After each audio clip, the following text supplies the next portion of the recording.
টাকার বাজেট দেওয়ার দরকার ছিল না? 9,38,000 কোটি টাকার বাজেট দিয়েছে। বাংলাদেশের রাজস্ব যে আয় কর দিয়ে আমি হিসাব করে দেখলাম সর্বোচ্চ 6 লক্ষ কোটি টাকা কালেকশন হতে পারে, এরপরে আর সম্ভব না। বাকি টাকা কি ফেরেশতারা দিয়ে যাবে? অবশ্যই আপনাকে বিদেশ থেকে ধার করা লাগবে, ঋণ নেওয়া লাগবে, ব্যাংক থেকে ঋণ নেওয়া লাগবে। আর ঋণ নিলে শোধ দেওয়া লাগে না। আর শোধ দিতে গিয়েই তখন বড় বড় মেগা প্রজেক্ট হাতে নেবেন। 10,000 টাকা যেখানে খরচ করার কথা, সেখানে পদে পদে আপনি খরচ করবেন 40,000 টাকা। তাহলে 10,000-এ যদি একটা ব্রিজ করা সম্ভব হয়, সেখানে খরচ করছেন আপনি 40,000, 30,000 টাকা মাঝখান থেকে আপনি গায়েব করে দেবেন। এই জন্যই তো দেশের অবস্থা এই। সাংবাদিক প্রশ্ন করার পর আমি এইটাই বলতে চেয়েছিলাম সংসদের সামনে যে এত বাজেট দেওয়া ঠিক হয়নি।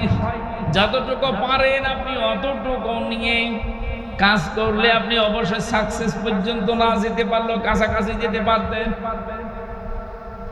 আপনাদের মমিন সাহেব আগে আবার ওয়াজ করতো যে পেছনের আন্দাজ বুঝে আটি গিলা দরকার। এমন আম খেয়েছেন যে পেছন দিয়ে আর বের হচ্ছে না, শেষে চিরে বের করা লাগবে। যা নিয়েছেন জীবনও পারবেন না, আর বাস্তবতার বাইরে তো আপনি যেতে পারবেন না।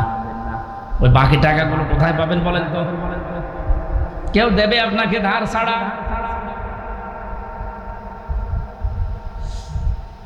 এগুলো কেন করছেন আমি তো বুঝতে পারি না, আমার তো মাথায় ধরে না। আমিও তো চেষ্টা করলে পারতাম ভাই, আমি পারছি না, আমারে বাধা দিচ্ছি আমার ইমানে। না, কি করবেন আপনি? নিজের পায়ে আপনি নিজে কোড়াল মারছেন। এই ওয়াজটা শুধুমাত্র আপনাদের জন্য না, আমার নিজের জন্য এবং আমার ওই কলিগদের জন্য এবং এই দেশের 1628 জন মানুষের জন্য বিশেষ করে বলছি।